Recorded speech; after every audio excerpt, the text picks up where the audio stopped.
Orang yang zuhud itu tidak terlalu bangga, sombong ketika memiliki dunia. Dan tidak pula bersedih, apalagi stres ketika kehilangan dunia.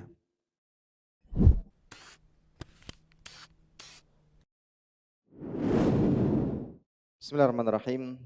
Assalamualaikum warahmatullahi wabarakatuh. Innal hamdalillah nahmaduhu wa nasta'inuhu wa nastaghfiruh wa natubu ilaih wa na'udzu billahi min syururi anfusina wa sayyiati a'malina. May yahdihillah fala mudilla lah wa may yudlilhu fala hadiyalah. Asyhadu an la ilaha illallah wahdahu la syarika lah wa asyhadu anna Muhammadan abduhu wa rasuluhu la nabiyya ba'dah. Qala Allah azza wa jalla ya ayyuhalladzina amanu ittaqullaha haqqa tuqatih wa la tamutunna illa wa antum muslimun. Ya ayyuhan nasu ittaqu rabbakumul ladzi khalaqakum min nafsin wahidah wa khalaqa minha zawjaha wa batha minhuma rijalan katsiran wa nisaa'a wattaqullaha alladzi tasaaluna bihi wal arham innallaha kana 'alaikum raqiba.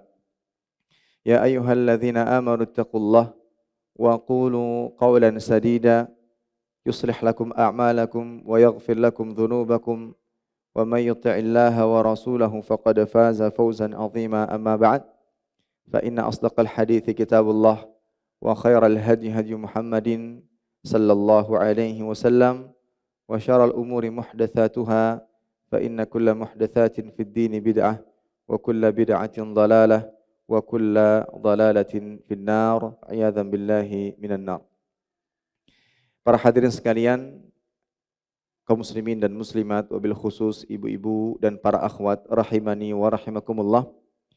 Alhamdulillah, senantiasa kita panjatkan puja dan puji syukur kita kepada Allah Subhanahu wa taala atas segala limpahan nikmat dan karunia yang Allah berikan kepada kita. Salawat dan salam senantiasa kita haturkan kepada nabi kita yang mulia, Nabi Muhammad sallallahu alaihi wasallam beserta kerabat beliau, para sahabat dan orang-orang yang senantiasa terus-menerus berada di jalannya sampai hari kiamat kelak. Para hadirin sekalian, kaum muslimin dan muslimat, wabil khusus ibu-ibu dan para akhwat, semoga Allah Subhanahu wa taala senantiasa menjaga kita, melindungi kita dan memberikan taufik kepada kita semuanya. Allahumma amin. InsyaAllah ta'ala pada kesempatan kali ini kita akan membawakan sebuah tema yang berkaitan dengan sikap zuhud dan keutamaan yang dimilikinya. Zuhud dan keutamaan zuhud dijelaskan dan disebutkan oleh Nabi SAW dalam sebuah hadis. Hadis ini diriwayatkan oleh Imam Ibnu Majah dan selainnya, dan Syekh Albani rahimahullah ta'ala menyatakannya adalah hadis yang sahih. Hadisnya berbunyi dari Abil Abbas Sahal bin Sa'ad As-Sa'idi radhiyallahu ta'ala anhu, beliau mengatakan, ja'a rajulun ila Nabi sallallahu alaihi wasallam faqala ya Rasulullah dullani ala amal idza ana amiltuhu ahabbani Allah wa ahabbani an-nas. Faqal izhad fid dunya yuhibbukallah wazhad fima indan nas yuhibbukan nas.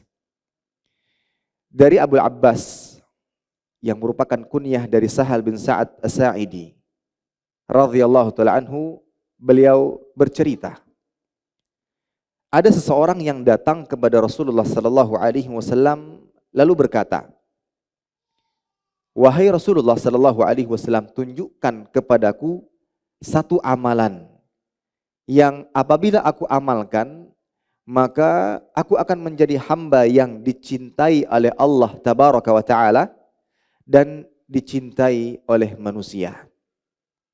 Lantas beliau sallallahu alaihi wasallam menjawab, bersikap zuhudlah terhadap dunia, niscaya engkau dicintai Allah, dan bersikap zuhudlah terhadap apa yang dimiliki oleh manusia, niscaya engkau akan dicintai oleh manusia.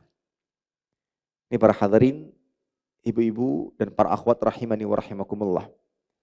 Hadis yang syarahnya akan dijelaskan di dalamnya terkait apa hakikat zuhud itu dan apa keutamaan yang dimilikinya. Hadis ini berisikan wasiat tentang bagaimana cara hamba menjadi seseorang atau seorang hamba yang dicintai oleh Allah Tabaraka wa Ta'ala dan segenap manusia. Dan tentunya itulah harapan setiap manusia. Dia ingin menjadi sosok manusia, seorang hamba yang dicintai oleh Allah dan disenangi dan disukai oleh segenap manusia.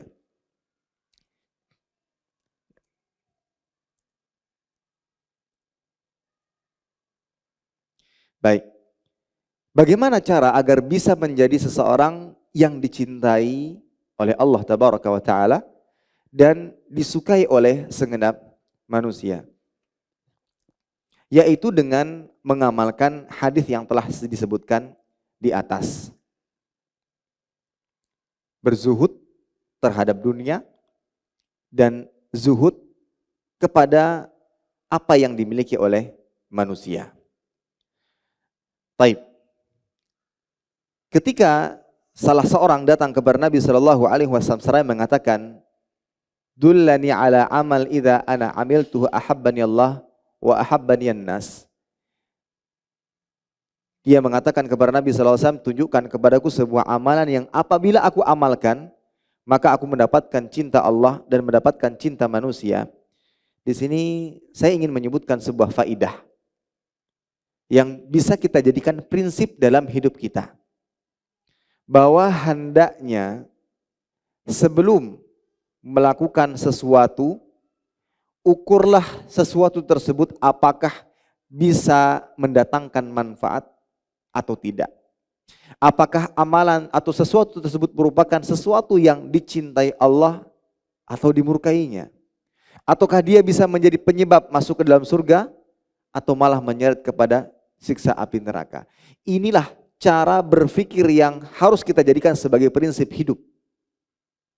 Bahwa sebelum kita melakukan sesuatu, amalan, perbuatan, pikirkan terlebih dahulu apakah amalan ini mendatangkan kecintaan Allah atau malah kebenciannya.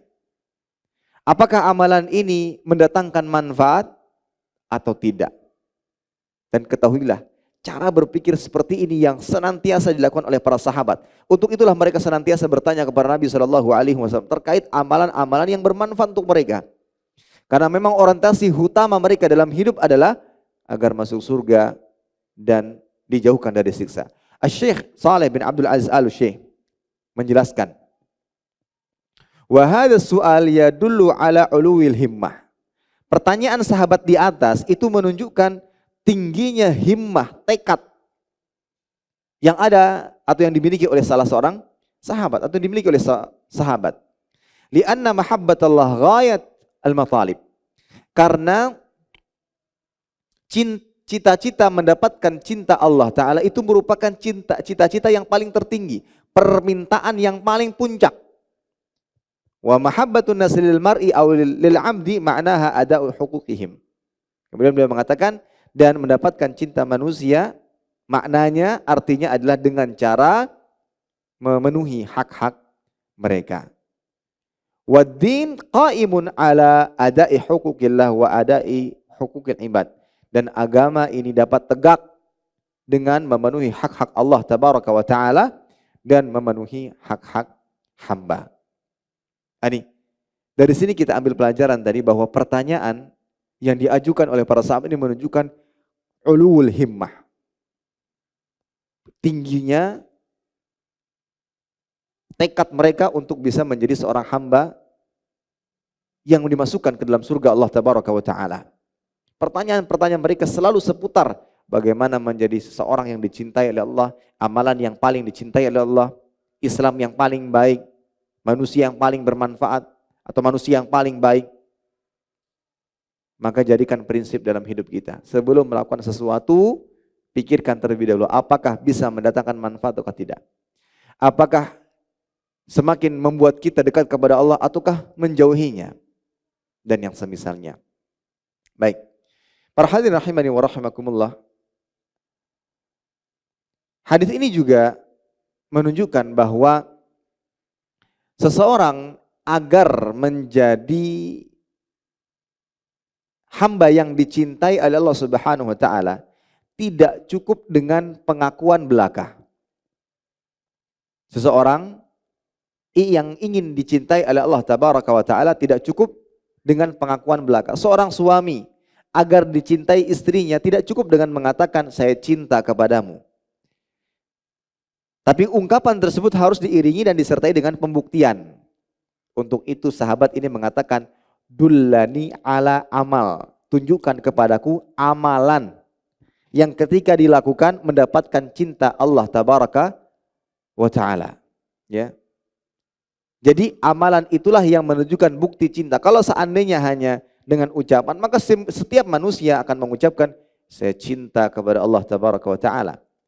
Tapi kecintaan tersebut harus ditunjukkan dengan bukti bahwa dia betul-betul mencintai Allah Ta'ala dengan pembuktian amal. Untuk itu Allah Ta'ala berfirman dalam surat Ali Imran ayat 31.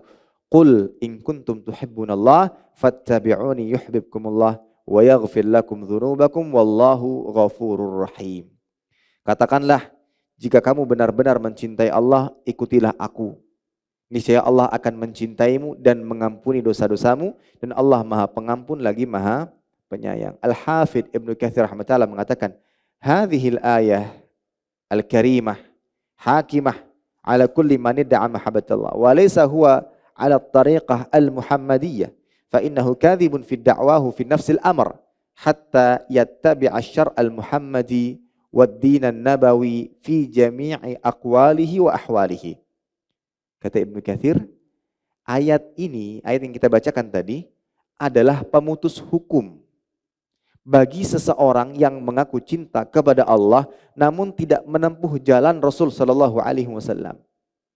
Itu sebuah kedustaan belaka. Maka orang yang mengaku cinta kepada Allah namun tidak menempuh jalan Rasulullah sallallahu alaihi wasallam, dia disebut sebagai pendusta. Fa innahu kadzibun fi da'wahu fi nafsil amr. Maka pada saat itu dia adalah orang yang berdusta pada pengakuannya. Hingga dia bisa mengikuti syariat dan agama yang dibawa oleh Nabi Muhammad SAW baik pada ucapan dan perbuatan. Maka sekali lagi faedah yang bisa kita ambil bahwa mendapatkan cinta Allah tidak cukup dengan pengakuan, tapi harus disertai dengan pembuktian. Dan pembuktiannya adalah dengan amal perbuatan. Pembuktiannya adalah dengan amal perbuatan. Untuk itu sahabat yang mulia ini bertanya, dullani ala amal. Karena beliau mengerti bahwa menunjukkan cinta kepada Allah harus dibuktikan dengan amal. Dan ingat, laisa sya'nu an tuhib, walakinna sya'na an tuhab. Bukan perkara besar engkau menjadi seseorang yang senantiasa mengakui cinta kepada Allah Tabaraka wa ta'ala. Namun perkara besar itu adalah ketika engkau menjadi hamba yang dicintai olehnya. Nah, maka dari itu dalam hadis ini disebutkan bagaimana cara agar kita menjadi seorang hamba yang dicintai oleh Allah Subhanahu wa taala, yaitu dengan senantiasa zuhud terhadap dunia. Sebenarnya amalan-amalan yang mendatangkan cinta Allah itu banyak. Bisa kita sebutkan beberapa di antaranya, silakan dicatat amalan-amalan yang mendatangkan cinta Allah. Yang pertama adalah takwa kepada Allah Ta'ala dalam arti menjalankan yang diperintahkan dan menjauhi yang dilarang. Karena Allah Ta'ala menyatakan dalam surat At-Taubah ayat keempat, innallaha yuhibbul muttaqin. Sesungguhnya Allah Ta'ala cinta kepada orang-orang yang bertakwa. Ini amalan yang pertama, yang bisa mendatangkan cinta Allah. Jadi kita harus berusaha, berupaya untuk mendapatkan cinta darinya. Amalan yang pertama adalah bertakwa kepada Allah. Apa itu takwa? Menjalankan semua bentuk ketaatan yang wajib ditambah dengan yang sunnah, yang mustahab, dan menjauhi yang dilarang, baik itu yang haram atau yang makruh. Maka dengan sebab itu kita insya Allah Ta'ala bisa mendapatkan cintanya. Dalilnya apa? Surat At-Taubah ayat keempat. Innallaha yuhibbul muttaqin. Kemudian yang kedua, termasuk juga amalan yang mendatangkan cinta Allah Ta'ala adalah at-taubah min jami'idz dzunub wal ma'asi. Banyak-banyak taubat kepada Allah Subhanahu wa taala. Dalam surat Al-Baqarah ayat 222 dalilnya. Disebutkan di dalamnya innallaha yuhibbut tawwabin. Sesungguhnya Allah Ta'ala mencintai orang-orang yang bertaubat. Bahkan Allah sangat bergembira.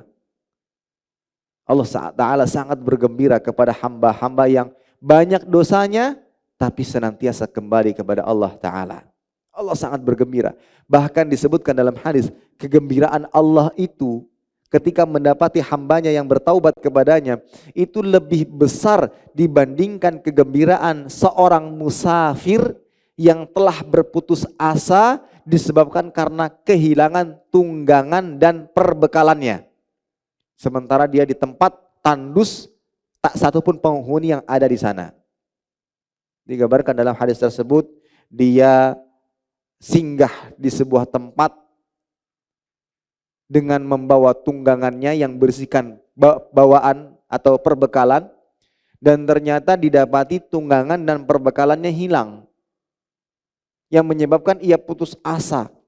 Kemudian ketika dia sudah menganggap dan merasa dia akan binasa, datanglah tunggangan serta perbekalannya dan tak satu pun yang kurang darinya.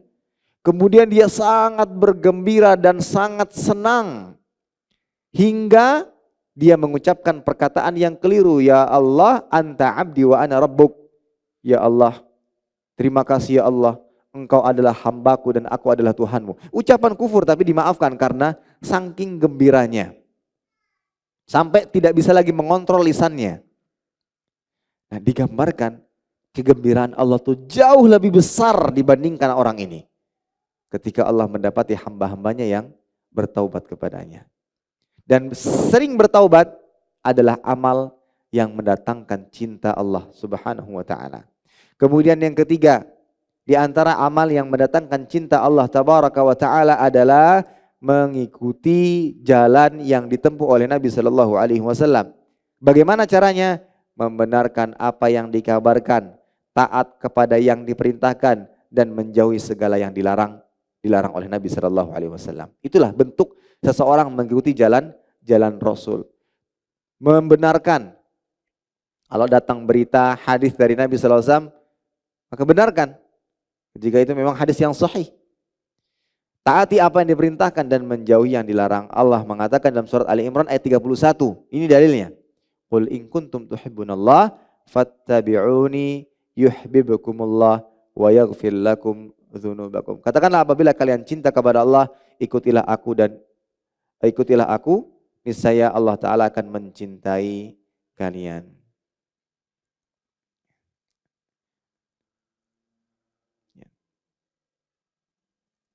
Baik.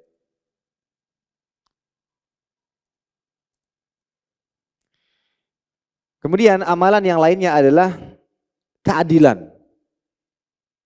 Bersikap adil. Ma'akulli ahad, kepada setiap orang. Baik perkataan, perbuatan, atau saat menghukumi seseorang. Bersikap adil. Ibu-ibu punya anak 5, atau mungkin punya anak 10. Saya punya teman, saudaranya ada 11. Saudara kandung semua. Maka sebagai orang tua harus bersikap adil bagaimana kepada adik paling muda, kakak paling tua, dan seterusnya. Allah Ta'ala mengatakan dalam surat Hujurat ayat 9, wa aqsitu innallaha yuhibbul muqsitin. Bersikap adillah karena sesungguhnya Allah Ta'ala mencintai orang-orang yang berbuat adil. Dan disebutkan dalam hadis Nabi SAW bersabda, dikeluarkan Imam Tirmidzi, Inna ahabban nas ilallah yaumal qiyamah wa adnahum minhu majlisan imamun adil. Sesungguhnya di antara manusia yang paling dicintai oleh Allah tabaraka wa taala pada hari kiamat dan yang paling dekat kedudukannya dengannya adalah seorang imam yang adil. Taib. Nah, salah satu di antara yang bisa menjadikan Allah taala cinta kepada kita adalah sebagaimana disebutkan dalam hadis, zuhud, ya. Bersikap zuhud. Zuhud terhadap dunia. Allah taala atau Nabi SAW mengatakan, izhad fid dunya yuhibbakallah. Zuhudlah engkau terhadap dunia, niscaya Allah taala akan mencintaimu.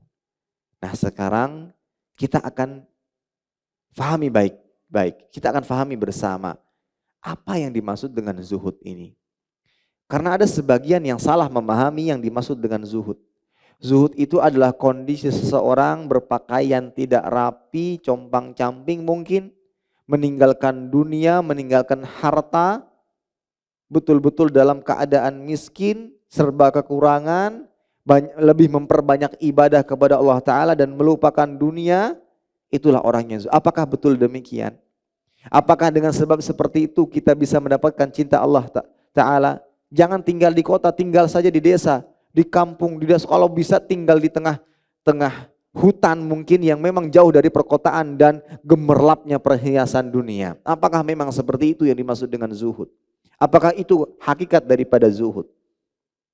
Baik. Kalau kita kembali kepada dalil-dalil, maka kita akan temukan hakikat zuhud yang sebenarnya. Diterangkan oleh Syekhul Islam Ibn Taimiyah rahimahullah ta'ala bahwa zuhud itu adalah tarku ma la yanfa' fil akhirah. Zuhud itu hakikatnya adalah meninggalkan sesuatu yang tidak bermanfaat untuk kehidupan akhirat.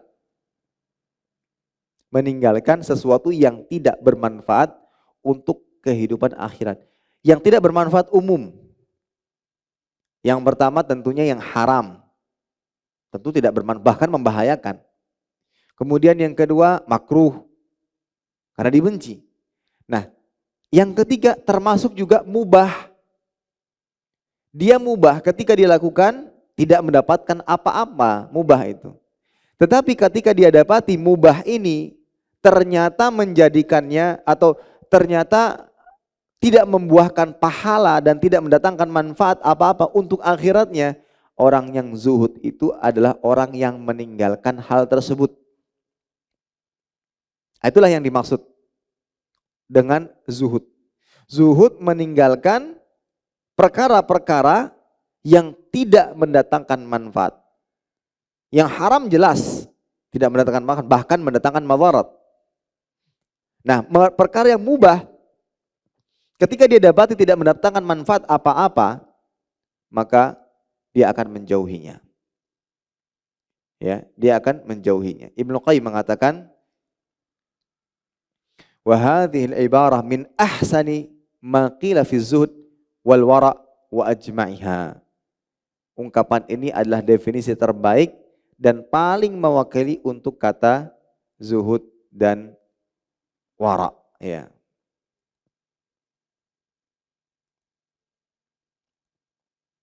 Baik.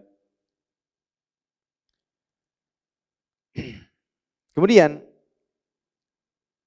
disebutkan di dalam Al-Quran yang menjelaskan tentang zuhud. Dalam surat Al-Hadid ayat 23 Allah Ta'ala berfirman, likaila ta'saw ala ma fatakum wa la tafrahu bima atakum wallahu la yuhib kulla mukhtalin fakhur. Kami jelaskan yang demikian itu supaya engkau jangan bersedih terhadap apa yang tidak kamu dapatkan dan supaya kamu jangan terlalu bergembira terhadap apa yang diberikan kepadamu. Dan Allah tidak menyukai setiap yang sombong lagi membanggakan diri. Termasuk juga makna zuhud adalah apa yang disebutkan dalam ayat di atas. Dan diterangkan oleh Imam Ibnu Junaid bahwa orang yang zuhud itu adalah la yafrah minad dunya bimawjud wa la ya'saf minha ala mafqud. Orang yang zuhud itu tidak terlalu bangga, sombong ketika memiliki dunia. Dan tidak pula bersedih, apalagi stres ketika kehilangan dunia. Kenapa? Karena yang menjadi orientasi utamanya adalah hal-hal yang bermanfaat untuk akhirat. Dia akan menjadi sosok hamba yang sangat bersedih hati tatkala pada saat itu dia tidak bisa mendatangkan atau tidak bisa mendapatkan manfaat atau pahala untuk akhiratnya. Itulah orang yang zuhud.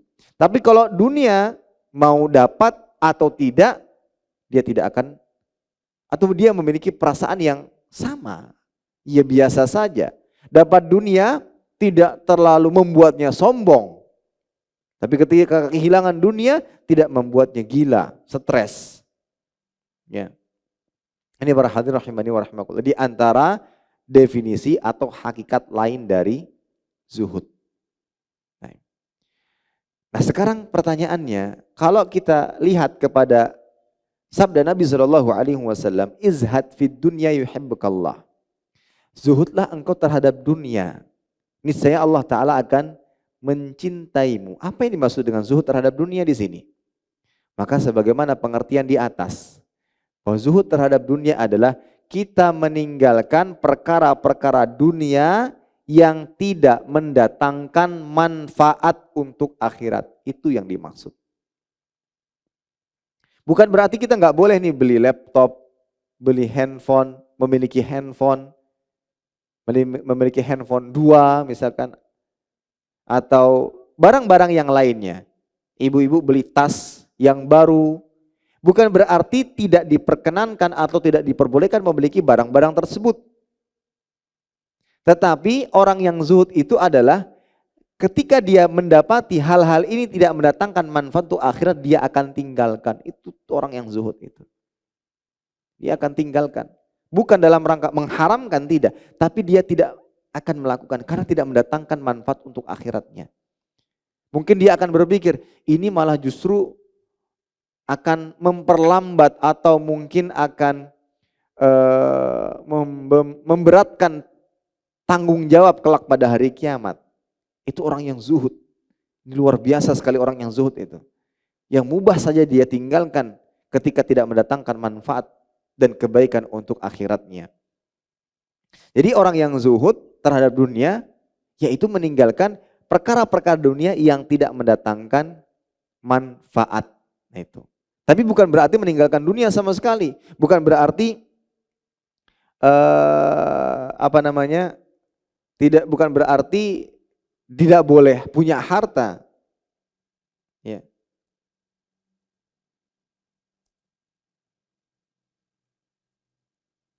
Nah, oleh karena itu berdasarkan penjelasan di atas,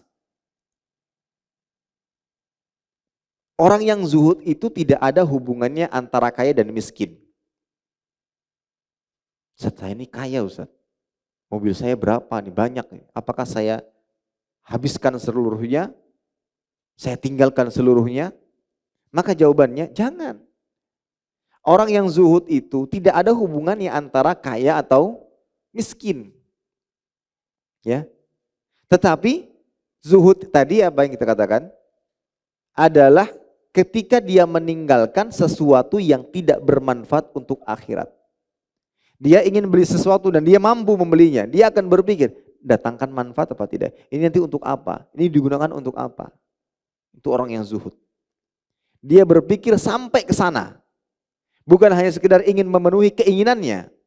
Tapi dia berpikir apakah mendatangkan manfaat ataukah tidak untuk akhiratnya. Itu orang yang zuhud.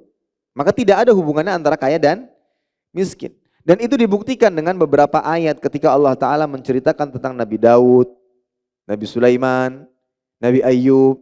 Dan kita tahu bahwa Allah Ta'ala memberikan kekayaan kepada mereka, kerajaan, kesuksesan.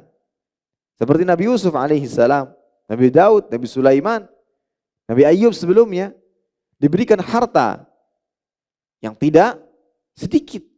Namun apa yang Allah Ta'ala katakan tentang mereka, wa'bud wadhkur abdana Daud dzal aidi innahu awwab. Ingatlah hambaku Daud, pemilik kekuatan, ya. Sesungguhnya beliau awwab. Awwab itu orang yang kembali kepada Allah. Tentang Nabi Sulaiman, wa habna li Daud wa Sulaiman, li Daud Sulaiman, ni'mal abdu innahu awwab. Kami anugerahkan kepada Daud yang namanya Sulaiman, sebaik-baik hamba, sungguhnya dia awwab, orang yang suka kembali kepada Allah. Ya. Ini menunjukkan bahwa zuhud itu enggak ada hubungannya dengan kaya ataukah miskin. Tapi sebagaimana kita katakan, orang yang zuhud terhadap dunia tadi, dia akan meninggalkan dunia ini apabila tidak mendatangkan manfaat untuk akhiratnya. Begitu pula digambarkan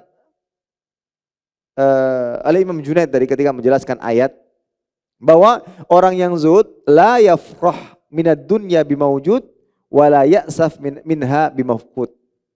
Dia tidak terlalu bergembira berlebih-lebihan ketika mendapatkan harta, dan tidak bersedih hati ketika kehilangannya.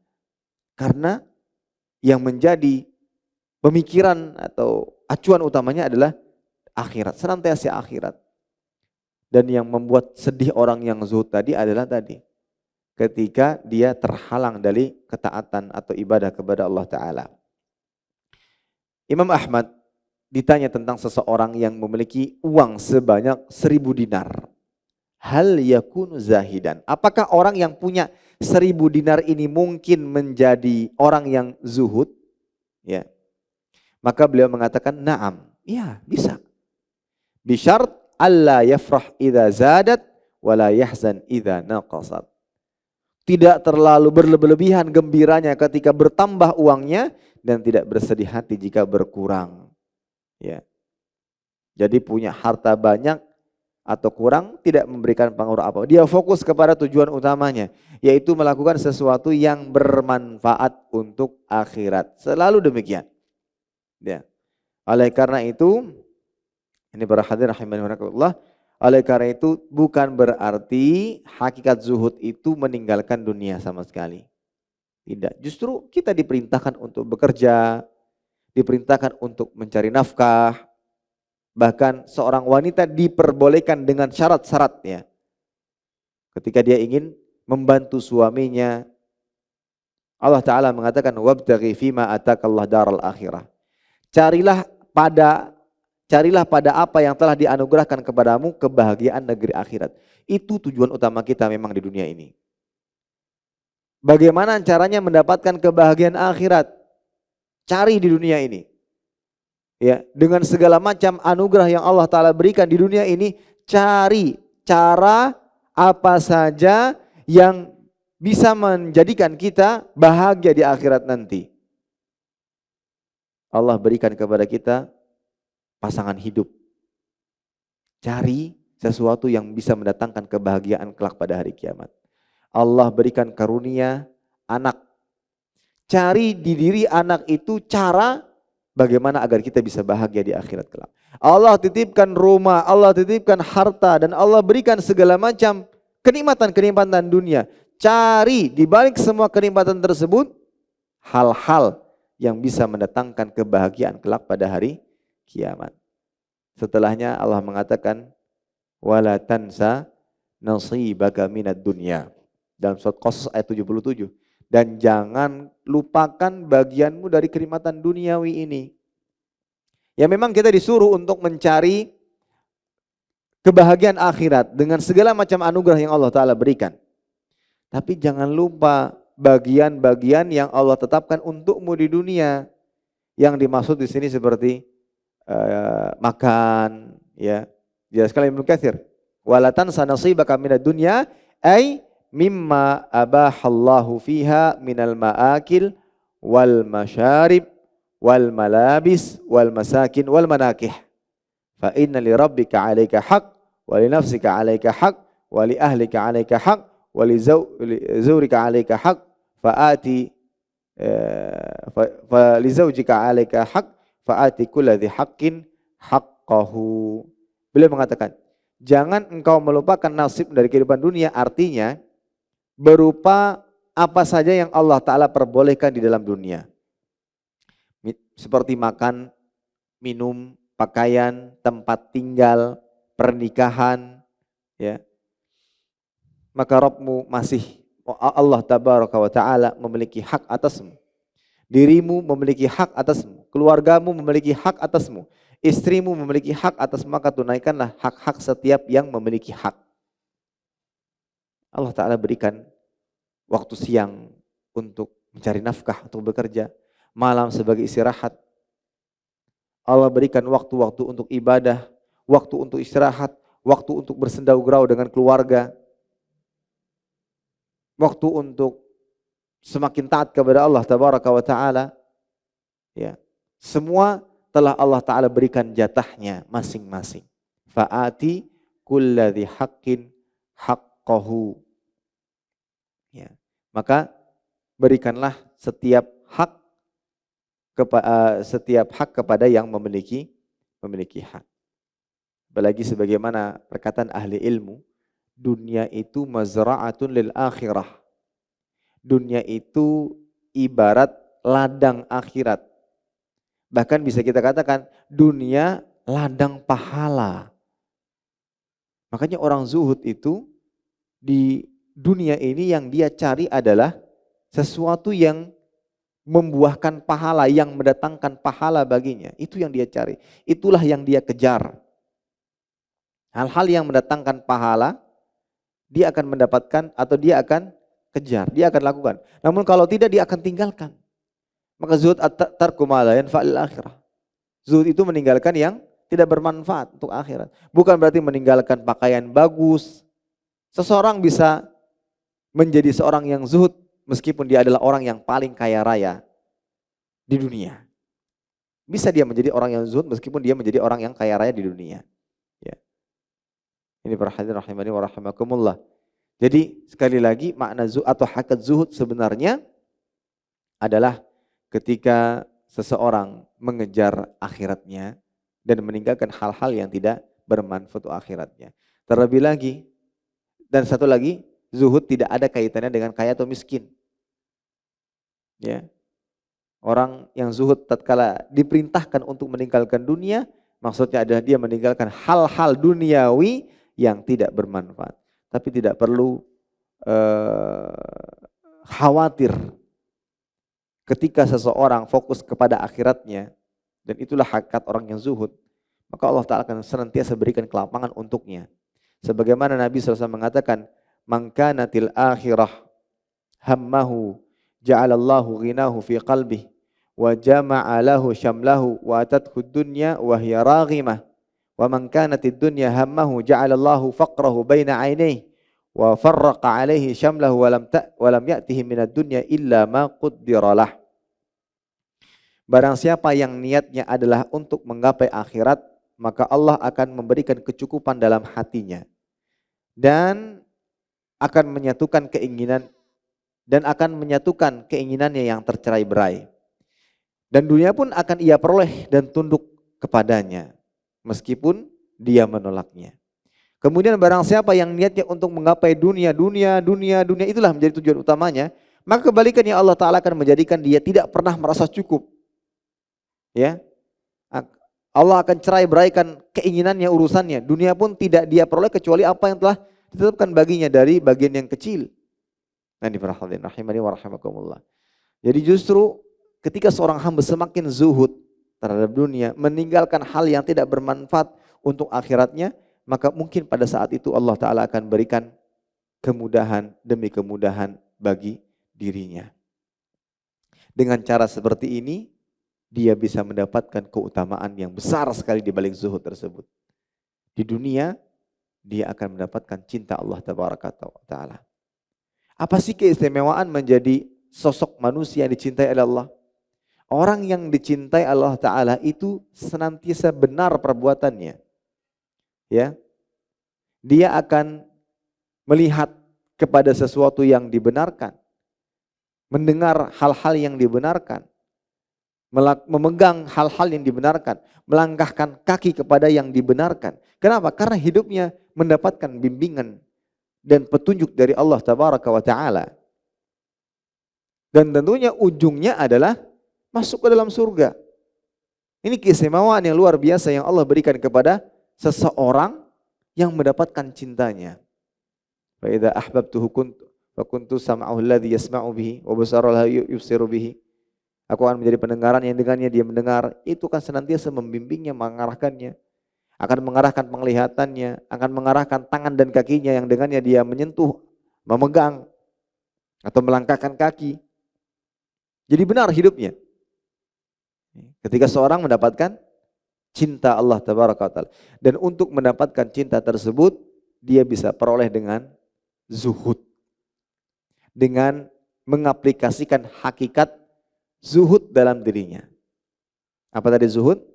Tarku ma la yanfa' lil akhirah. Meninggalkan yang tidak bermanfaat untuk akhiratnya. Di sini memang sulit. Ada dua istilah yang perlu difahami. Yang pertama zuhud, yang kedua wara. Zuhud, wara. Wara itu adalah meninggalkan sesuatu yang membahayakan akhirat. Ya, itu wara. Meninggalkan sesuatu yang membahayakan akhirat. Seperti hal-hal yang diharamkan, ya, atau yang makruh. Itu wara namanya. Dan tentunya itu sebuah kewajiban seseorang meninggalkan yang diharamkan atau yang dimakruhkan. Nah, yang lebih istimewa lagi itu zuhud. Bukan hanya sekedar dia meninggalkan yang haram, yang makruh, bahkan yang mubah sekalipun dia tinggalkan ketika tidak mendatangkan manfaat untuk akhiratnya. Maka dari itu, ini orang zuhud itu luar biasa ya Bapak sekalian. Zuhud itu luar biasa sekali. Orang yang bisa zuhud dalam hidupnya itu luar biasa sekali. Dan ingat sekali lagi, bukan meninggalkan dunia dan seisinya, tidak. Zuhud itu ya, dia yang paling tahu ini bisa mendatangkan manfaat atau tidak. Sebelum dia beli sesuatu, dia akan berpikir ini mendatangkan manfaat atau tidak. Jika tidak mendatangkan manfaat untuk akhirat, maka dia tinggalkan. Dia cari sesuatu yang bisa mendatangkan akhirat atau mendatangkan pahala bagi akhiratnya. Ini, itu orang zuhud. Ya, zuhud itu sesuatu yang sangat luar biasa. Dan itu tingkatan yang tinggi sekali dalam kehidupan manusia. Pertanyaannya sekarang, bagaimana cara menjadi sosok manusia yang zuhud? Hasan Al-Basri, salah seorang ulama senior tabi'in, pernah ditanya, ma sirru zuhdika fid dunia? Apa rahasiamu atau apa rahasia zuhudmu di dunia ini? Bagaimana engkau bisa zuhud terhadap dunia ini? Maka beliau mengatakan, alimtu bi anna rizki la ya'khudhahu ghairi fatma'anna qalbi lah. Wa alimtu bi anna amali la yaqumu bihi ghairi fashtaghaltu bih. Wa alimtu anna Allah muttali'un alayya fastahyaitu an uqabilahu ala ma'siyah. Wa alimtu annal mauta yantaziruni fa'addadtu zada liqa'illah. Bagaimana engkau bisa zuhud wahai Hasan Al-Basri? Maka beliau menjelaskan, aku yakin betul bahwa rezekiku tidak akan diambil oleh orang lain sehingga hatiku tenang dalam mencarinya. Ini kondisi tadi. Orang yang zuhud adalah la yafrah minad dunya bimawjud wa la yasaf minad dunya biha bimawfud. Orang zuhud itu antara mendapatkan dunia atau kehilangannya ya biasa saja. Kenapa? Karena dia tahu betul rezeki itu tidak mungkin diambil oleh orang lain. Rezeki yang hilang darinya itu bertanda bukan rezekinya. Meski awalnya sudah di tangannya. Sebagai contoh, baru beli ayam goreng. Diletakkan di atas meja. Kemudian sebelum makan ambil piring terlebih dahulu di lemari. Balik-balik ayam gorengnya sudah hilang. Dimakan kucing. Berarti rezekinya siapa? Rezekinya kucing. Oh berarti rezeki kita. Rezeki kita nggak diambil. Ya hakikat, oh berarti ini bukan rezeki saya pada saat itu. Jadi hilang kan pikiran, Rezeki saya diambil orang Ustaz. Rezeki saya hilang diambil orang, enggak. Harus yakini betul-betul. Yang tidak sampai kepada kita itu bukan rezeki kita. Dan rezeki kita sebenarnya itu adalah apa yang kita pakai, apa yang kita makan pada saat itulah rezeki kita. Kalau air apa yang kita minum itulah rezeki kita. Itulah sebenarnya harta kita. Insya Allah dengan itu kita akan zuhud terhadap dunia. Kita akan zuhud terhadap dunia. Kemudian juga yang kedua, wa alimtu bi anna amali la yaqumu bi ghairi fastaghaltu bihi. Orang yang zuhud itu betul-betul faham bahwa nggak ada orang yang mau mewakilkannya sholat, mewakilkannya puasa. Orang-orang nggak mau bersibuk-sibuk untuk dirinya. Karena masing-masing kelak akan ditanya tentang amal perbuatannya. Maka oleh karena itu, ya aku sendiri yang akan melakukannya. Ya. La ya'mal li nafsika illa anta. Tak seorang pun yang beramal untuk dirimu ya kecuali kita sendiri. Gitu. Kita yang beramal. Makanya orang zuhud tadi apa? Karena dia sangat berpikir nih akhirat, bagaimana selamat akhirat. Bahkan perkara-perkara yang mubah sekalipun dia tinggalkan. Karena dia tahu betul kelak akan diminta pertanggungjawaban. Ya. Dan tak seorang pun yang akan menggantikan dirinya untuk beramal kebaikan. Maka dengan sebab ini seorang bisa menjadi zuhud. Kemudian yang ketiga, wa alimtu bi anna Allah muttali'un alayya fastahitu an uqabilahu ala ma'siyah. Aku tahu betul Allah Ta'ala itu senantiasa melihat, mengawasi, memperhatikan. Maka aku sangat malu ketika merespon pengawasannya dengan maksiat. Jadi merasa senantiasa diawasi. Orang zuhud itu merasa senantiasa diawasi oleh Allah Tabaraka wa Ta'ala. Kemudian yang keempat, wa alimtu annal mauta yantawiruni. Aku tahu betul kematian itu senantiasa menanti dan menungguku. Fa'adattu zat liliqa'illah. Oleh karena itu aku persiapkan perbekalan untuk berjumpa dengan Allah Subhanahu wa Ta'ala. Makanya tadi orang yang zuhud itu karena sedang mempersiapkan bekal untuk bertemu dengan Allah, dia hanya melakukan sesuatu yang bermanfaat untuk akhiratnya, yaitu bekalnya untuk akhirat nanti. Yang mubah sekalipun ia tinggalkan. Yang mubah dia tinggalkan. Demi bisa mendapatkan atau membawa bekal kebaikan sebanyak-banyaknya. Karena kehidupan dunia kan terbatas. Ya, 1 jam, 2 jam, 3 jam, 4 jam. Ketika sifat waktu itu yang sudah berlalu tidak bisa kembali. Ya. Ini nasihat ini sering kali diulang oleh Ustadz saya Ustadz Ahmad Zainul Hafizahullah Ta'ala. Waktu yang sudah berlalu tidak bisa kembali. Tadi kita mulai kajian jam 10 lewat 10 mungkin. Ya. Hingga sekarang. Awal kajian tadi ketika kita keliru, maka itu tidak bisa kembali, tidak bisa diulang. Yang sudah lewat. Alladzi fat. Yang sudah lewat ya lewat. Yang kita lakukan adalah perbaikan untuk masa yang akan datang. Itu pun jika diberikan kesempatan. Itu yang bisa kita lakukan. Tapi yang lewat ya sudah lewat. Ini cara berpikir orang yang zuhud itu. Ya. Oleh karena itu dia nggak mau melakukan sesuatu yang sia-sia, yang tidak mendatangkan manfaat. Karena kalau seandainya dia anggap saja seorang dikasih kesempatan hidup 60 tahun. Di situ dia tahu bahwa kematian menanti dan menunggu. Sehingga dia fokus kepada persiapan bekal. Dia berharap 60 tahun ini, ya otomatis dikurangi dengan ini ya, dengan masa dia sebelum balik. Ya. Dia akan manfaatkan setiap waktu yang diberikan tadi untuk bekal akhiratnya. Kalau seandainya 1 hari tidak digunakan untuk hal yang bermanfaat, dia akan kehilangan, dia akan kekurangan. Gitu. Itu luar biasa. Makanya untuk menjadi zuhud itu memang tidak mudah. Perlu kesungguhan. Tidak mudah para hadirin sekalian. Perlu kesungguhan. Terlebih lagi kita ini punya nafsu, ingin sesuatu yang enak-enak saja. Ya. Yang santai-santai, tidak mau dibebani dengan hal-hal yang berat, membuat capek, pusing, nggak mau. Maunya enak terus, itulah manusia. Maka kita harus berlawan itu semua untuk bisa mendapatkan ridha Allah Subhanahu wa taala. Maka inilah cara Hasan Al-Basri menjadi seorang yang zuhud. Apa tadi? Yang pertama, rizki tidak akan diambil orang lain. Makanya dia sangat mudah untuk zuhud terhadap dunia. Mau dapat dunia ataukah tidak ya sama saja. Karena rizki tidak mungkin tertukar. Tidak mungkin diambil orang lain. Itu cara berpikirnya Hasan Al-Basri.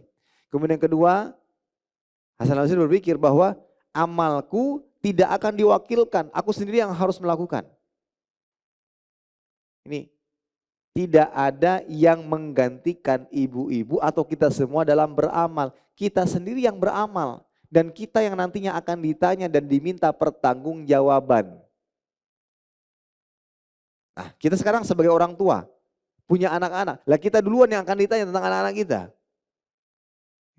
Banyak tanggung jawab kita. Kemudian yang ketiga, Allah Maha mengawasi. Maka orang yang zuhud itu malu ketika merespon pengawasan Allah Ta'ala dengan melakukan maksiat. Kemudian yang keempat, orang yang zuhud senantiasa ingat kematian. Kematian senantiasa menanti. Oleh karenanya dia manfaatkan waktu untuk berbekal diri dengan amal soleh sebanyak-banyaknya. Makanya orang zuhud itu kalau melakukan amal yang mubah dan tidak mendatangkan manfaat, dia akan tinggalkan. Karena dia fokus kepada perbekalan akhiratnya. Ini para hadirin rahimani wa rahimakumullah. Penjelasan tentang hakikat zuhud dan keutamaannya. Berarti apa zuhud? Zuhud meninggalkan sesuatu yang tidak bermanfaat untuk akhirat. Atau dengan pengertian yang lain, zuhud terhadap dunia itu adalah la yafrah minad dunya bimawjud wa la ya'saf minha bimafqud. Dia tidak terlalu bergembira berlebih-lebihan, membuatnya bangga dan sombong terhadap dunia yang didapatkan. Dan tidak pula bersedih hati ketika dia kehilangan. Karena dia tahu betul bahwa dunia ya hakikatnya adalah untuk beramal. Maka dia tidak akan mendapatkan atau tidak melakukan sesuatu di dunia ini kecuali yang mendatangkan manfaat baginya. Kemudian orang yang zuhud ini akan mendapatkan cinta Allah Tabaraka wa Ta'ala. Nah, lantas apa makna zuhud terhadap apa yang ada di tangan manusia? Ya. Wazhad fima indan nas yuhibbukallah. Maksudnya adalah jangan hati kita ini jangan terikat, tergantung dengan apa yang ada di tangan manusia. Saya ini gak bisa hidup seperti sekarang kalau bukan karena fulan. Kalau gak ada fulan, saya itu prinsip orang yang selalu bergantung kepada orang lain. Selalu butuh kepada orang, apa-apa orang, apa-apa orang, apa-apa orang. Sementara dia tidak berusaha untuk dirinya sendiri. Apalagi tidak berdoa dan meminta kepada Allah Ta'ala. Ini bisa menyeret dirinya kepada kesyirikan. Oleh karena itu, jangan berharap lebih dengan apa yang ada di tangan manusia. Ketika kita meminta pertolongan, bantuan, silahkan saja. Tapi lebih berharaplah kepada Allah Ta'ala. Jangan berharap lebih dengan apa yang ada di tangan manusia. Wazhad fima indan nas. Ternyata dengan sebab itu, justru kita akan menjadi seseorang yang disukai dan dicintai. Karena orang-orang tersebut merasa tidak dimanfaatkan. Dia datang kepada saya, bersahabat kepada saya karena murni persahabatan, murni pertemanan. Bukan karena ada sesuatu yang ingin dimanfaatkan. Dan itu yang membuat orang-orang semakin suka dengan kita. Ya, itu yang membuat orang-orang suka dengan kita. Meski kita sudah lama berteman, sama sekali tidak pernah minta bantuan, minta macam-macam. Tapi kalau seandainya pertemanannya ada tujuan, ada keinginan, saya nanti kalau berteman dengan fulan, saya bisa minta ini, pinjam itu. Jadi pertemanan hanya dijadikan sebuah alat untuk mewujudkan keinginan. Ini membuat kita dijauhi justru, semakin dijauhi. Jangan berteman dengan fulan, jangan berteman, nanti dia itu sukanya gini-gini. Tapi kebalikannya, kalau seandainya kita murni berteman karena Allah. Ya, karena dia baik, saya ingin mendapatkan eh, apa namanya? Ingin mendapatkan tularan agar bisa menjadi baik pula. Ya, agar kebaikan tersebut bisa menular kepada saya. Itu misalkan. Bukan ingin dunianya, bukan ingin hartanya, enggak. Maka berputus asa atau bahkan dalam riwayat lain wai'as ya. Wa tai'as, berputus asalah dengan apa yang ada di tangan manusia. Karena orang yang terlalu mengharapkan apa yang tangan manusia pasti kecewa. Orang yang terlalu berharap dengan manusia pasti kecewa. Tapi berharaplah kepada Allah Tabaraka wa Ta'ala, sang raja, sang pemilik manusia. Sang pemilik hati, Allah yang membolak-balikan hati manusia. Ya. Selalu bersandar kepada Allah Subhanahu wa Ta'ala. Namun bukan berarti juga dengan sebab itu kita bisa menjadi sosok manusia yang paling dicintai oleh seluruh manusia, tidak. Ingat, ada perkataan Imam Syafi'i, ridwan nas ghayatun la tudrak. Menggapai keridhaan seluruh manusia itu merupakan cita-cita yang mustahil dan sulit untuk dicapai. Tidak mungkin untuk dicapai. Saat saya ingin jadi sosok manusia dicintai oleh seluruh manusia, Allah Tabaraka wa Ta'ala Rabb Jalla fi'ula saja tidak lepas dari celaan dan cercaan manusia-manusia yang kafir. Allah dinyatakan pelit, tangannya terbelenggu, Allah dikatakan miskin wal'iyadzubillah. Allah Tabaraka wa Ta'ala. Nabi Muhammad sallallahu alaihi wasallam manusia yang Allah Ta'ala muliakan pun demikian. Lantas siapa kita yang ingin selamat dari celaan dan cercaan manusia? Yang terpenting adalah lakukan kebaikan sebaik-baiknya, sebanyak-banyaknya. Allah Ta'ala yang menggerakkan hati manusia untuk suka dan cinta kepada kita. Itu saja. Ya, ini para hadirin rahimani wa rahimakumullah.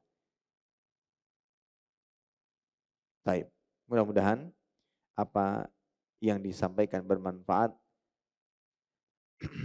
Yang jelas zuhud itu adalah amalan yang mulia yang dengannya seorang hamba mendapatkan kecintaan Allah Tabaraka wa Ta'ala. Berusahalah untuk bersikap zuhud meskipun sulit, meskipun susah. Berusahalah, berusahalah. Ya. Mudah-mudahan dengan usaha, sebagaimana Allah Ta'ala mengatakan, walladzina jahadu fina lanahdiyannahum subulana. Orang-orang yang berjihad, bersungguh-sungguh di jalan kami, maka kami akan berikan petunjuk. Maka mudah-mudahan dengan usaha, kita akan menjadi seorang atau sosok manusia yang zuhud. Demikian kiranya bisa disampaikan. Mudah-mudahan yang sedikit ini bermanfaat untuk seluruhnya. Kurang lebihnya saya mohon maaf. Yang berikutnya jika ada pertanyaan-pertanyaan maka dipersilahkan. Masya Allah, jazakallah khairan Jazakallah atas khairan. penyampaiannya. Yeah. Ini ada pertanyaan, kalau bisa diulang sedikit yang tadi Ustaz bilang,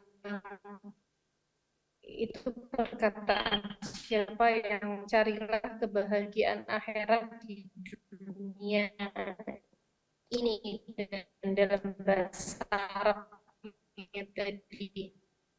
Terus dalam penjelasan tersebut misalnya carilah kebahagiaan itu di keluarga, tadi contohnya apa gitu.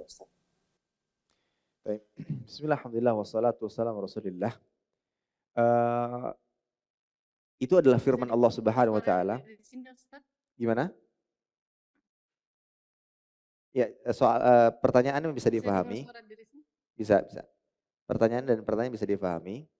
Tadi apa yang kita sampaikan itu adalah firman Allah Subhanahu wa Ta'ala dalam surat Qasas ayat 77. Allah Tabaraka wa Ta'ala berfirman, wabtaghi fima atakallah ad-daral akhirah wa la tansa nasibaka minad dunya. Carilah pada apa yang telah dianugerahkan Allah kepadamu kebahagiaan negeri akhirat, dan janganlah kamu melupakan bagianmu dari kenikmatan duniawi. Quran surat Al-Qasas ayat 77. Dan kita tambahkan ada perkataan dari Al-Hafidz Ibnu Katsir yang menjelaskan ayat di atas. Bahwa ayat di atas maksudnya adalah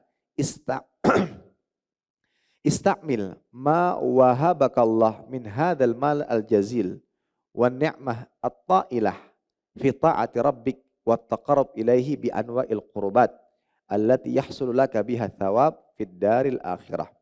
Kata Al-Hafidz Ibnu Katsir, maksud ayat di atas adalah gunakan yang Allah Ta'ala berikan untukmu atau yang Allah Ta'ala anugerahkan bagimu dari harta atau nikmat yang besar untuk ketaatan kepada Rabbmu dan membuatmu semakin dekat kepada Allah Ta'ala dengan berbagai macam ketaatan. Dan ini semua engkau dengan ini semua engkau mendapatkan pahala di kehidupan akhirat nanti. Jadi seperti itu. Maksudnya Allah Ta'ala kan telah memberikan segala macam kenikmatan kepada kita. Harta, keluarga. Maka gunakan itu semua sebagai pijakan kita untuk bahagia di akhirat nanti. Saya dapat uang sekian. Bagaimana ya caranya dengan uang ini saya mendapatkan kebahagiaan akhirat. Saya punya anak-anak sekian. Bagaimana caranya dengan keberadaan anak-anak ini saya bisa bahagia di akhirat. Bahkan bisa bahagia sama-sama di akhirat. Itu yang dimaksud wabtaghi fima atakallah. Cari dari semua yang Allah Ta'ala berikan kebahagiaan akhirat kita. Dengan cara apa? Dengan menjalankan yang diperintahkan, menjauhi yang dilarang. Ya, cari dari semua yang Allah Ta'ala berikan untuk kebahagiaan akhirat kita. Itulah yang dimaksud. Wallahu ta'ala alam bissawab. Silakan. Wa jazakillah khair. Umar ini tafadhol. Naam, jazakallahu khairan Mbak Aisyah. Assalamualaikum Ustaz. Waalaikumsalam warahmatullahi wabarakatuh. Silakan. Nah, Ustaz. Ini ada pertanyaannya, mungkin dua pertanyaan Ustaz. Pertama, apa bedanya tawadhu ya dengan zuhud? Kemudian yang kedua, apakah sikap kita sudah benar, apakah termasuk meninggalkan dunia ketika kita diberikan amanah untuk memimpin satu misalnya organisasi Ustaz ya. Terus di sana itu banyak sekali syubhat-syubhat bahkan mengarah ke yang haram gitu ya. Contohnya misalnya di sana kita diperintahkan setiap hari Jumat nih. Jumat ada senam massal ikhtilaf laki-laki perempuan yang di sana mana instruktur yang pakaian seksi segala macamnya gitu ya. Kemudian kita tidak mau, kemudian kita ditegur dan sama dimarahin lah Ustaz ya. Karena tidak mau mengikuti perintah atau aturan. Kemudian juga banyak syubhat lain yang ya dalam hal administrasi ya, mungkin kemudian merekayasa laporan, proposal segala macamnya nih. Kita mengambil sikap untuk mundur dari itu, apa kita termasuk orang yang zuhud, meninggalkan dunia, karena kita disebut ekstrim Ustadz yang nggak bergaul nggak segala macam. Nah kemudian yang penempatan ini Ustadz niat ina a'malu biniat, ini mereka mengambil dalil kan ini penting niatnya gitu kan, niat kita kan olahraga, niat kita kan untuk misalnya untuk kan Allah mencintai kebaikan, apa salahnya kita berdandan misalnya yang anak lihat itu seperti tabarut Ustadz. Nah ini bagaimana sikap kita, apakah sudah benar kalau kita menarik diri dari tempat yang seperti ini? Jazakallah khairan Ustaz. Jazakallah khairan. Nah, bismillah, alhamdulillah, wassalatu wassalamu rasulillah. Yang pertama tadi ditanya tentang zuhud dan tawadhu. Kalau zuhud tadi adalah perbuatan yang meninggalkan hal-hal yang tidak bermanfaat untuk akhirat. Dunia ketika tidak bermanfaat untuk akhirat dia tinggalkan. Namun bukan berarti dunia itu ditinggalkan seluruhnya, tidak. Ketika dunia ini tidak bisa dia olah, tidak bisa dia kondisikan untuk mendatangkan akhirat, maka dia tinggalkan. Handphone. Ketika dia beli handphone ini justru malah untuk hal-hal yang sia-sia, maka dia tidak beli handphone. Tapi kalau seandainya dengan handphone ini dia semakin dekat kepada Allah, semakin banyak ibadah yang bisa dilakukan, maka dia beli handphone. Meski handphone adalah perkara dunia. Itu yang dimaksud. Jadi zuhud meninggalkan dunia yang tidak mendatangkan manfaat bagi dirinya. Tapi ketika dia bisa mengkondisikan dunia ini mendatangkan manfaat untuk akhiratnya, maka dia akan lakukan. Dan dia tidak akan tinggalkan dunia itu. Nah, itu yang dimaksud dengan zuhud. Adapun tawadhu itu adalah sikap pertengahan antara sombong dan melecehkan diri. Bukan berarti tawadhu itu dia merendahkan dirinya, menghinakan dirinya, tidak. Dan tidak pula dia meninggikan dirinya, tidak pula. Jadi dia pertengahan. Tidak sombong dan tidak juga sampai melecehkan diri. Jadi pertengahan antara keduanya. Dia di sikap tengah-tengah, ya, sikap tengah-tengah. Baik, kemudian yang kedua, seseorang meninggalkan pekerjaan tadi kalau tidak salah, yang mana di dalam pekerjaan tersebut banyak kemungkaran-kemungkaran. Apakah itu meninggalkan dunia? Maka kita jawab tidak. Dan itu termasuk wara dan termasuk juga zuhud. Wara itu meninggalkan sesuatu yang berbahaya untuk akhirat. Ketika dia kerja di sebuah tempat dan sama sekali tidak bisa mengkondisikan tempat tersebut agar terlepas dari larangan, agar terlepas dari yang diharamkan, sama sekali tidak bisa ia kondisikan. Kemudian ya sudah, kalau gitu saya lebih baik meninggalkan. Itu bukan meninggalkan dunia, tapi justru dia bersikap wara, meninggalkan sesuatu yang bisa membahayakan akhiratnya. Dan tidak dikatakan dia meninggalkan dunia sama sekali. Dia kalau seandainya sebagai kepala keluarga, dia tinggalkan itu, dia cari pekerjaan yang lain. Untuk menafkahi keluarga, menafkahi anak dan istri. Ya, bahkan mudah-mudahan masuk dalam hadis, man taraka syai'an lillah awadahullahu khairan minhu. Barang siapa meninggalkan sesuatu karena Allah, dia tinggalkan itu kenapa? Karena banyak kemungkaran di sana. Banyak kemungkaran dan saya tidak bisa mengkondisikan diri di sana. Saya tinggalkan. Mudah-mudahan Allah ganti dengan yang lebih baik. Allah ganti dengan anugerah dunia yang lebih baik, yang lebih berkah, yang membuatnya lebih taat kepada Allah Subhanahu wa taala. Nah, seperti itu. Kemudian tadi ada berkaitan dengan masalah niat ya, innamal a'malu binniyat. Ada orang yang berdandan, yang penting kan niatnya. Allah cinta keindahan dan Allah indah dan Allah mencintai keindahan. Baik, di sini kita harus pahami baik-baik. Sebuah kesalahan ketika memahami yang penting niatnya baik. Kemudian dia melegalkan semua cara. Ya, melegalkan semua. Yang penting niat baik, tujuan baik, kemudian dia melegalkan semua cara. Tidak. Yang benar adalah niat baik, tujuan baik diikuti dengan sarana untuk mencapai tujuan tersebut dengan cara yang baik. Tujuannya baik, ingin menafkahi anak dan istri, tapi sarananya dan caranya adalah maling, mencuri. Tidak dibenarkan dalam Islam. Nah tadi katanya, saya ingin terlihat indah. Bukankah Allah Ta'ala mencintai keindahan? Saya ingin berpenampilan cantik. Wah, sangat baik sekali tujuannya. Saya ingin berpenampilan baik. Sangat baik sekali tujuannya. Tapi sarana yang dilakukan adalah dengan berdandan dan ditontonkan atau diperlihatkan kepada yang bukan mahramnya. Ini termasuk tabarruj. Tapi kalau seandainya dia berdandan untuk suaminya, itu baik. Karena tidak melanggar aturan-aturan Islam. Maka sekali lagi, tujuan-tujuan baik itu tidak bisa langsung melegalkan dan menghalalkan semua cara, tidak. Ya. Ini salah satu pemikiran yang keliru.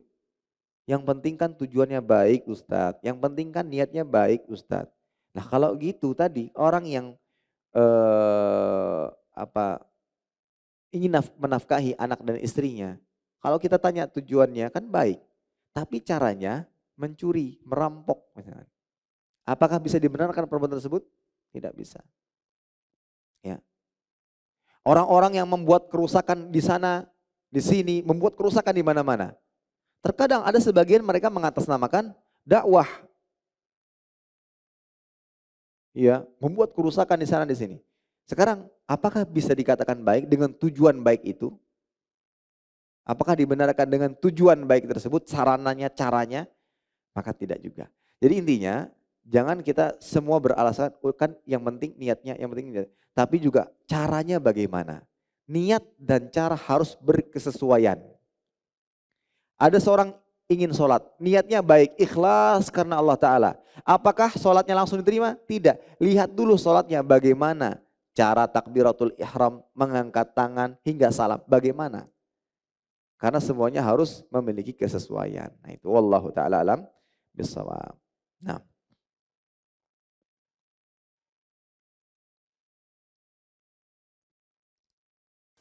Ada yang lain?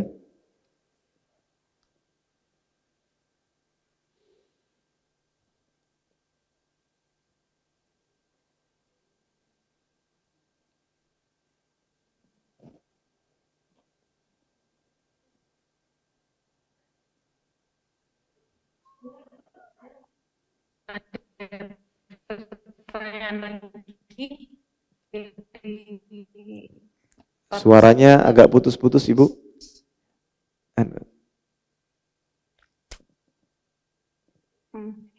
Tadi dari pengertian yang Ustadz sampaikan, zuhud, wara, jadi dua hal tersebut kita usahakan dalam perjalanan hidup ini ya Ustadz ya. Ya.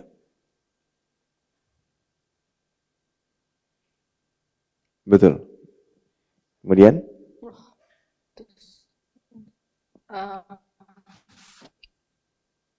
Putus ya, koneksinya agak.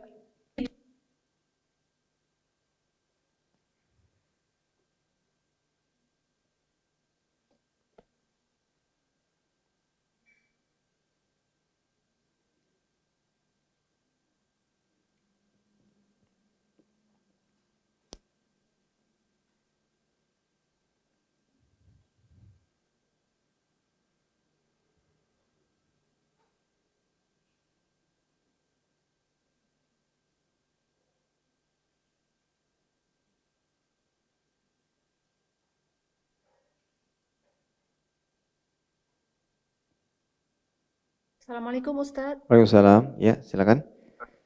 Afwan Ustadz, barusan terputus. Iya.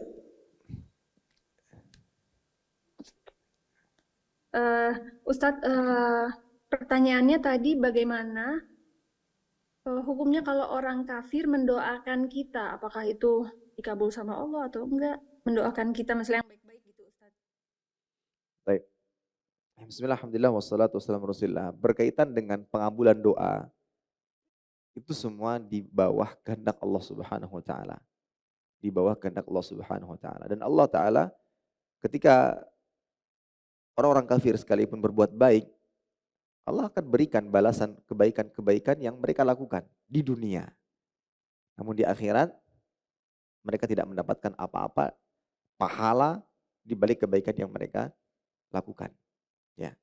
Di dunia bisa saja Allah taala kabulkan apa saja yang mereka minta.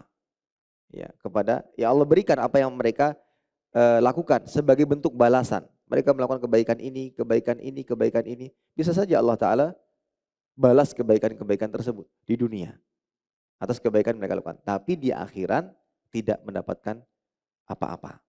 Tidak mendapatkan pahala apalagi hingga masuk ke dalam surga. Oleh karena itu dalam hadis disebutkan ad-dunya sijnul mu'min wa jannatu kafir. Dunia itu penjara bagi orang yang beriman, surga bagi orang yang kafir. Dikisahkan ada seorang kafir yang miskin bertemu dengan seorang khalifah yang kaya raya. Kemudian dia bertanya tentang hadis di atas. Maka dijelaskan kepadanya, semiskin-miskinnya orang kafir dibandingkan dengan siksa yang akan dirasakan pada hari kiamat, ini masih surga baginya. Sekaya-kayanya orang yang beriman, namun dibandingkan dengan surga, maka ini justru adalah ujian untuknya. Nah itu para hadirin rahimani wa rahimakumullah. Jadi tadi pertanyaannya ketika ada orang kafir mendoakan kebaikan, mudah-mudahan sehat Pak, mudah-mudahan dilancarkan. Ya kita katakan, maka wallahu ta'ala al-misawam, berkaitan dengan pengabulan tersebut semua adalah kehendak Allah Subhanahu wa taala. Tapi kalau berkaitan dengan apakah doa itu amalnya diterima, membuahkan pahala baginya, maka tentunya tidak. Ya, karena tentunya tidak. Wallahu taala alam bisawab. Nah. Ada pertanyaan di kolom chat. Ya, silakan.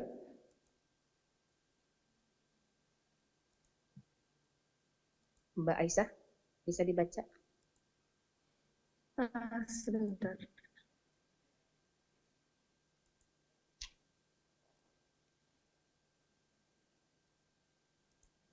Putus-putus Mbak, boleh Anda wakilin? Iya silakan Mbak, sorry Mbak, ini lagi ada gangguan. Nah, Ustadz, ini pertanyaannya. Assalamualaikum Ustadz, saya senang melakukan olga zumba. Apakah itu termasuk mubah? Tapi saya berniat agar tubuh sehat. Ini zumba Ustadz. Olahraga Oh, zumba. zumba. Nah. Iya, pakai musik nggak nih masalahnya? Nah, bismillah, alhamdulillah, wassalatu wassalamu ala rasulillah. Maka jawabannya ya olahraga itu memang sesuatu yang dianjurkan demi kesehatan tubuh seseorang. Itu diperbolehkan saja, selama tidak mengandung pelanggaran-pelanggaran yang lain. Pelanggaran yang lain misalkan dia olahraganya campur baur antara laki-laki dan perempuan, apalagi menggunakan pakaian-pakaian yang biasanya kalau olahraga seperti itu agak ketat gitu. Ya bercampur baur antara laki-laki dan perempuan. Ditambah lagi dengan lantunan-lantunan musik dan yang semisalnya. Nah itu yang menjadi terlarang. Tapi kalau seandainya ada komunitas ibu-ibu sendiri, para akhwat sendiri melakukan olahraga, ya selama gerakan-gerakannya tidak mengandung unsur-unsur penghambaan diri, kan ada mungkin ini olahraga ini bisa mengarahkan kepada bentuk penghambaan, kepada bentuk peribadatan, maka jelas tidak diperbolehkan. Tapi kalau gerakan olahraga sih kurang tahu juga bagaimana gerakan zumba ya. Intinya kalau olahraga itu tujuan utamanya memang untuk kesehatan, ya gerakannya untuk kesehatan, tidak mengandung kepercayaan dan keyakinan macam-macam, maka tidak masalah. Selama terlepas dari pelanggaran yang lain seperti ikhtilat, ada lantunan musik atau yang semisalnya. Kalau bisa khusus perempuan saja dan tidak ada embel-embel macam-macam dan murni olahraga untuk kesehatan gitu. Wallahu ta'ala bishawab. Tapi ini Ustaz ya, walaupun perempuan pakai musik nggak boleh Ustaz ya? Kita kembali kepada hukum musiknya. Ya, kita kembali kepada Ustaz, ya? hukum musiknya gitu. Ya, karena rata-rata kan walaupun perempuan semua tetap musik itu ada Ustaz. Iya, betul. Kita kembali kepada hukum musiknya. Ya. Nah, jazakallah khair. Ustaz bisa dengar suara dari kami di sini Ustaz? Iya, siap. Sudah jelas suaranya. Ustaz, ada pertanyaan lagi Ustaz. Iya, silakan. Apakah anak tiri, yakni anaknya suami, bermahram sama misalnya ibu saya gitu, atau keluarga saya gitu, yang mana yang mahram sama anak laki-laki bawaan dari suami gitu Ustaz? Baik. Paham nggak maksudnya? Ya. Kalau kepada istri, ya istri, maka dia menjadi arbab, ya, ketika sudah menikah dan terjadi hubungan, maka menjadi mahram. Tapi untuk dengan yang lainnya, maka tidak, ya tidak, kecuali yang dia merupakan bibi atau adik dari bapaknya, yaitu adik perempuan dari bapaknya, yaitu sebagai seorang bibi, ya, maka menjadi mahram. Ya, maka menjadi mahram. Bibi kandung ya, adik dari bapaknya. Tapi kalau dari istri kan hubungannya tidak demikian. Ya, wallahu alam bishawab. Baik, jazakallah khair Ustaz. Berarti sekalipun dengan istilahnya ibu mertua gitu ya. Bukan mertua, jadi misalnya ibu saya gitu Ustaz. Berarti enggak mahram ya Ustaz? Wallahu alam. Saya kurang tahu tanya. Wallahu alam. Ya. Jazakallah khair. Jazakallah khair. Silakan dari Zoom jika ada yang mau bertanya, bisa raise hand, chat atau bicara langsung di Zoom.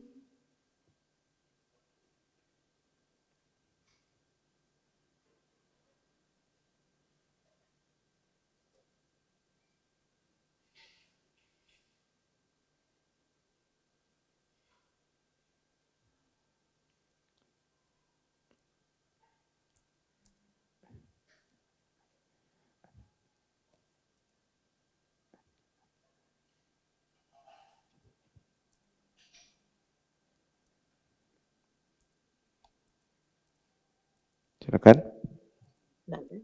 Atau boleh nasab satu lagi Ustaz ya? Silakan ya. Mumpung ada kesempatan, insyaallah. Ini Ustaz, gimana kalau kita bersikap karena ini luar biasa fitnah sekarang ini luar biasa Ustaz ya di luar sana. Kalau kita mengambil sikap untuk artinya bukan kita nggak berbaur sama teman Ustaz ya, karena memang menghindari hal-hal yang itu tadi yang takut terperangkap dalam fitnah-fitnah Ustaz. Nah, kita menghindari itu banyak berdiam diri di rumah kemudian keluar hanya untuk hal-hal yang mungkin penting ya, penting. Kalau enggak kita di rumah Pak, kita seperti itu enggak disebut orang yang tidak mau bersosialisasi dengan masyarakat, Ustaz. Jazakallah. Baik. Bismillahirrahmanirrahim. Untuk perempuan memang lebih dianjurkan bahkan dengan bentuk perintah waqarna fi buyutikunna. Wanita itu asalnya memang lebih banyak di rumah. Waqarna fi buyutikunna wala tabarrusna tabarrujal jahiliyatil ula. Lebih banyak di rumah itulah asal seorang wanita. Ketika dia ingin keluar, baru berlakulah ketentuan. Gitu. Ketentuannya apa? Ya, harus mendapatkan izin suami, ya. Kemudian tidak boleh tabarruj, jadi wala tabarrusnya itu kalau mau keluar berarti nggak boleh tabarruj. Kemudian melakukan sesuatu yang bermanfaat dan juga tidak mengandung ikhtilat ketika dia keluar dan semisalnya lah. Tapi asalnya memang di rumah. Nah, tapi bagaimana caranya sekarang? Mungkin pertanyaan, kalau saya banyak di rumah nanti dianggap tidak mau bergaul, Ustaz. Makanya saya sering nolak. Saya ketika diajak nongkrong saya sering nolak. Itu bagaimana cara menghilangkan kesan tersebut?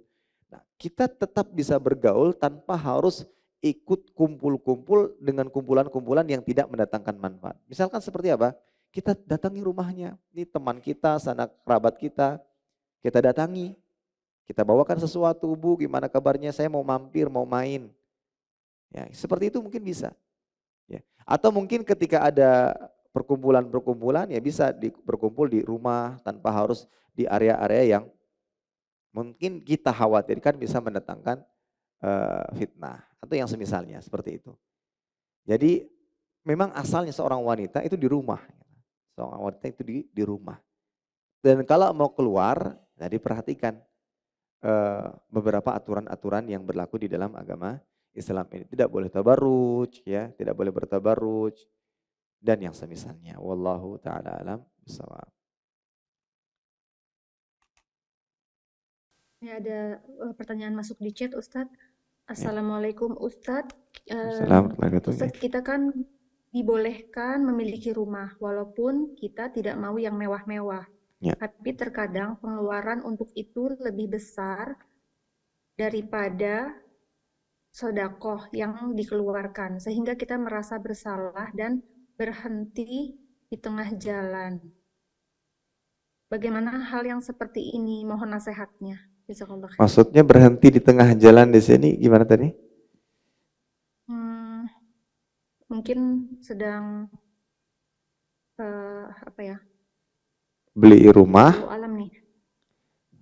Sebentar Ustaz, saya ulang lagi. Ya. Kita kan dibolehkan memiliki rumah, walaupun kita tidak mau yang mewah-mewah, tapi terkadang pengeluaran untuk itu lebih besar daripada sedekah yang dikeluarkan. Nah. Sehingga kita merasa bersalah dan berhenti di tengah jalan. Mungkin itu kali ya, usaha untuk mempunyai rumahnya mungkin. Tidak meneruskan keinginan gitu. Baik. Ya. Bismillah, alhamdulillah, wassalatu wassalam. Ya, bisa ditangkap lah apa yang dimaksud. Yang jelas gini, para hadirin rahimani wa rahimakumullah. Kita selalu berusaha dan berupaya. Di balik kita mencari harta, mengumpulkan harta, bahkan berusaha untuk menjadi kaya raya misalnya. Yang terpenting di sini adalah kita selalu berusaha juga untuk menyisihkan yang merupakan hak-hak orang-orang yang membutuhkan. Nabi mengatakan la ba'sa bil ghina limanit taqa. Tidak masalah menjadi orang yang kaya raya, yang penting bertakwa. Tidak masalah menjadi orang kaya raya yang penting bertakwa. Nah, ketika dia memiliki banyak harta, kemudian dia merasa kenapa saya kurang sedekahnya. Maka yang diperbaiki adalah bagaimana dengan harta yang banyak ini saya lebih banyak bersedekahnya. Saya lebih banyak mendatangkan manfaat bagi orang lain. Seperti itu. Jadi bukan berarti ya sudah saya miskinkan diri saya, tidak juga. Ya. Tapi ketika dia sudah ada pada titik tersebut, ini menandakan kan sebuah keimanan. Ada rasa takut, khawatir nanti diminta pertanggungjawaban kelak pada hari kiamat.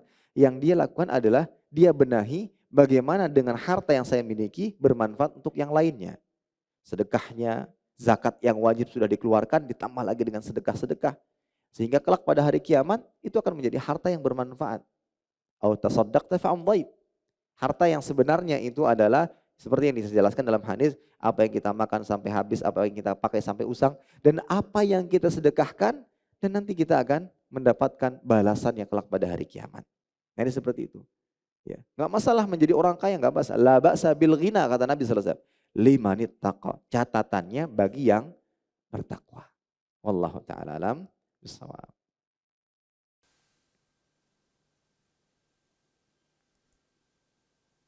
Jazakallah. Wa jazakallah khairan.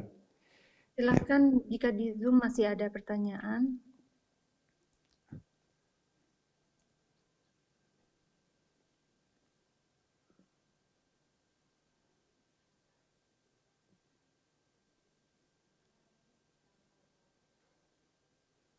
Sepertinya sudah Ustadz. Ya, siap. Alhamdulillah. Nah, Jazakallah. wa jazakallah khairan. Alhamdulillah, dengan ini kita sudah menyelesaikan kajian pada hari ini.